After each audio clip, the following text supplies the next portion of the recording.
Hai rekan-rekan, berjumpa kembali dengan saya, Rina Oktarina. Pada kesempatan kali ini, saya akan membahas materi mengenai problem solution for two variables and maximize function using graphical method.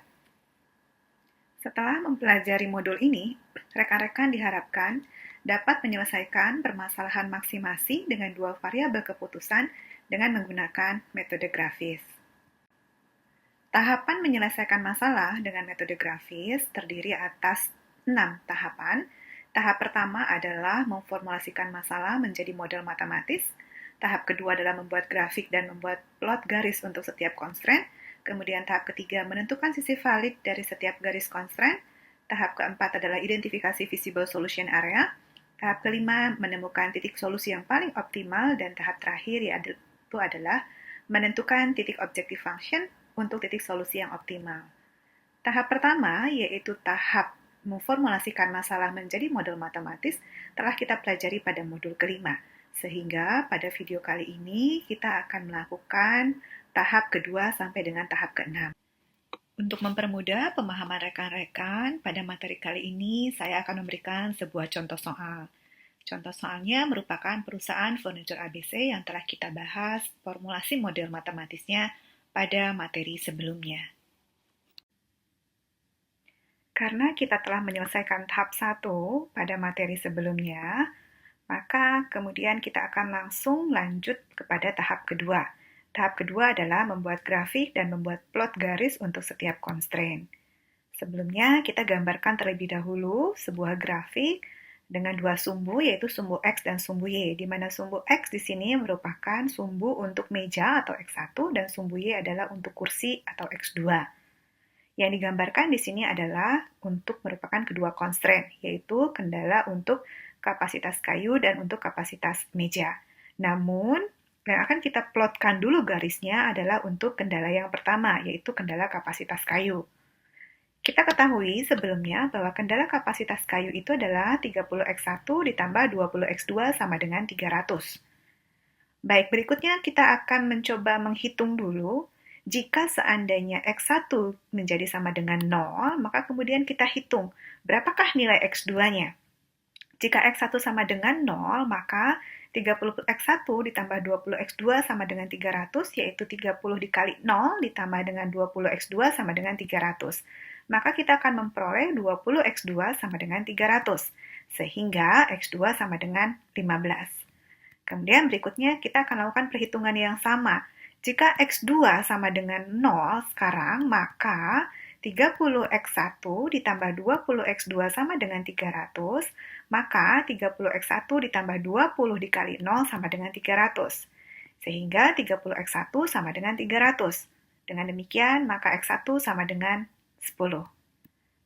Untuk persamaan pertama atau untuk kendala pertama, kendala kapasitas kayu, kita peroleh titik koordinatnya, x1 dan x2-nya, yaitu 10 untuk x1 dan 15 untuk x2.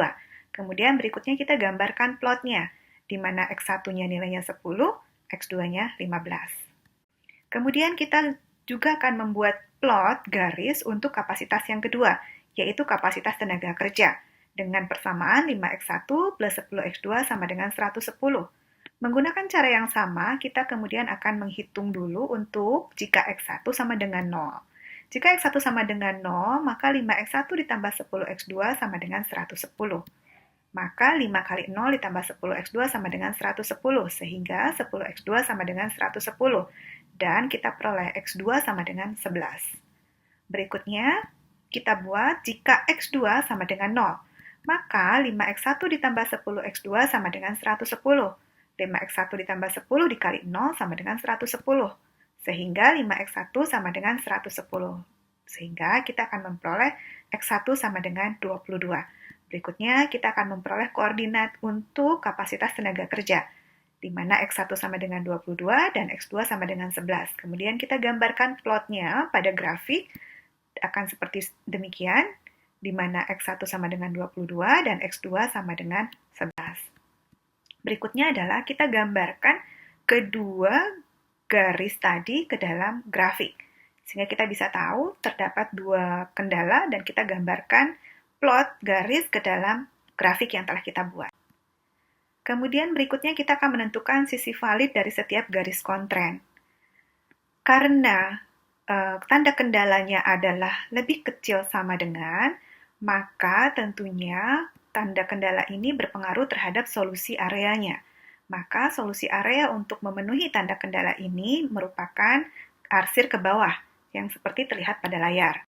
Kemudian berikutnya untuk garis kendala yang kedua, kita peroleh persamaan 5x1 ditambah 10x2 lebih kecil sama dengan 110.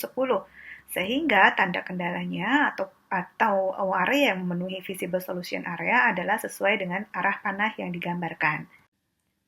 Rekan-rekan, selanjutnya kita akan masuk ke tahap keempat, yaitu tahap identifikasi visible solution area.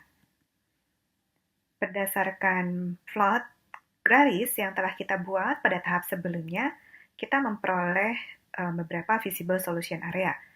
Untuk area yang berwarna biru, merupakan area solusi yang hanya memenuhi kendala untuk kapasitas kayu saja atau untuk constraint yang pertama, namun tidak memenuhi untuk kendala yang kedua, yaitu kendala untuk kapasitas tenaga kerja. Sedangkan untuk area yang berwarna orange, itu adalah merupakan area solusi yang hanya memenuhi kendala untuk kapasitas tenaga kerja saja. Sedangkan area yang berwarna ungu ini adalah merupakan visible solution area atau area solusi yang memenuhi untuk kedua kendala. Sehingga area yang diberi garis warna ungu ini merupakan area yang paling optimal. Sehingga ini merupakan visible solution area untuk permasalahan ABC furniture.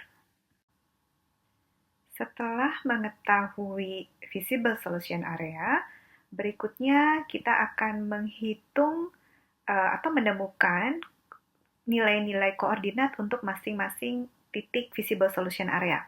Misalnya saja untuk titik A, titik koordinatnya adalah 0,0, yaitu X1-nya 0 dan X2-nya 0. Kemudian kita tentukan untuk koordinat B. Koordinat B adalah X1 sama dengan 10, dan X2-nya sama dengan 0, maka koordinatnya adalah 10,0. Terus berikutnya kita tentukan titik koordinat untuk titik D, yaitu X1-nya adalah 0 dan X2-nya 10. Kemudian kita tentukan untuk koordinat C.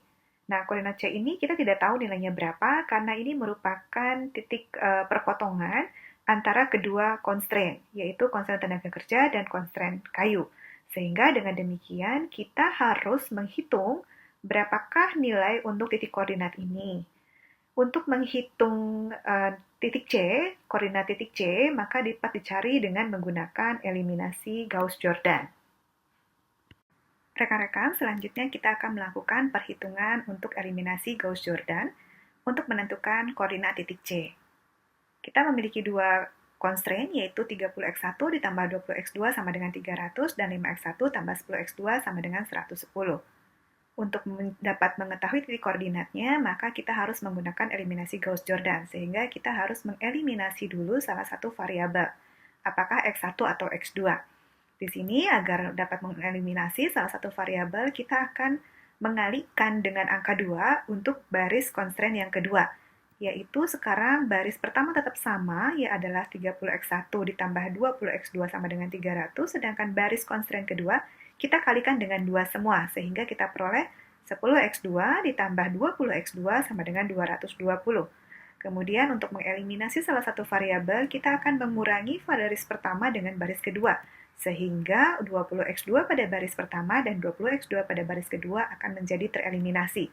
Sehingga kita akan memperoleh hasil 20x1 sama dengan 80, dan x1 sama dengan 4. Kemudian kita akan mencari nilai untuk x2, dengan cara memasukkan X1 kepada salah satu persamaan di atas. Kita masukkan ke dalam persamaan 30X1 ditambah 20X2 sama dengan 300, sehingga kita peroleh 30 kali 4 tambah 20X2 sama dengan 300. Sehingga 20X2 sama dengan 300 dikurangi 120, dan kita akan memperoleh X2 sama dengan 9.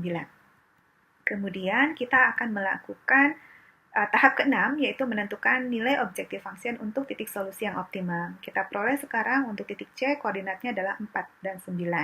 Kemudian kita akan menghitung nilai Z atau nilai objective function untuk masing-masing titik. Untuk ZA, karena titik koordinatnya adalah 0,0, maka Z-nya adalah 0. Kemudian untuk titik B, Z-nya adalah 60. titik C, Z-nya adalah 96, dan titik D, Z-nya adalah 80. Sehingga kemudian dapat kita simpulkan bahwa solusi optimal untuk permasalahan furniture ABC ini adalah titik C, yang memberikan nilai Z sebesar 4 unit meja dan 9 kursi dengan keuntungan maksimal $96. Demikian pembahasan saya pada materi kali ini. Terima kasih dan selamat belajar.